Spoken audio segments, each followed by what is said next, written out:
with you today. Some of the things you're reading about in Los Angeles, thank goodness we sent out some wonderful National Guard. They've really helped, and a lot of problems they were having out there.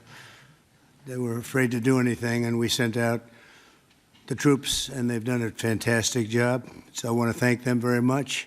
Mr. President, in 2020, when you were talking about unrest in American cities, you said, quote, "We have to go by the laws. We can't call in the National Guard unless we're requested by a governor." What changed now? Why is this situation different to not consult with Governor Newsom about this? Well, the biggest change from that statement is we have an incompetent governor. So I talked about governors, but I didn't talk about he's an incompetent governor. Look at the job he's doing in California.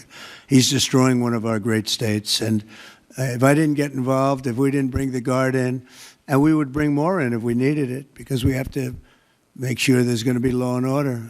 You had a disaster happening.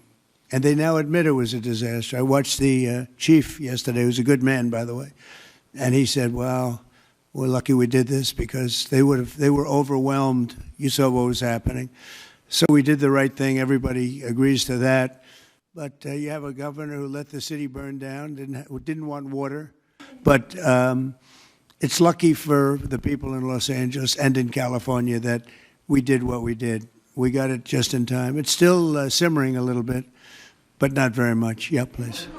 Have you gotten What crime has Governor Newsom committed? A crime has he committed?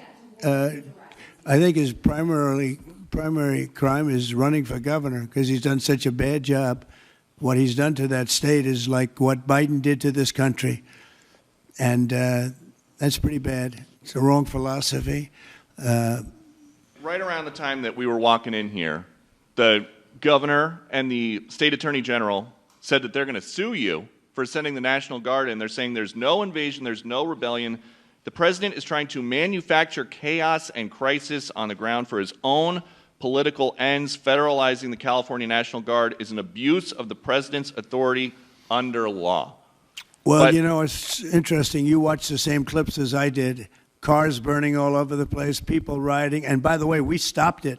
We were able to make it much better, but it still looked pretty bad. And in watching clips last night, people were saying this is really a big problem. And until we went in, if we didn't do the job, that place would be burning down just like the houses burned down. They were in big trouble last night, Peter. You know it. And the night before, and the night before that. What do you make of the fact that he says, you want a civil war on the streets of America? No, it's just the opposite. I don't want a civil war. A civil war would happen if you left it to people like him. And I liked him. You know, I always got along with him. Never had a problem with him. But he's grossly incompetent. Okay. Are you going to deploy Marines in California? We'll see what happens. I mean, I think we have it very well under control.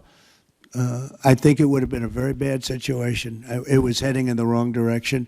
It's now heading in the right direction. And we hope to have the support of Gavin, because Gavin's the big beneficiary as we straighten out his problems. I mean, his state is a mess. I mean, it's not even conceivable that somebody would do the kind of things that he did. Jelajahi cara baru mendapatkan informasi. Download MetroTV Extend sekarang.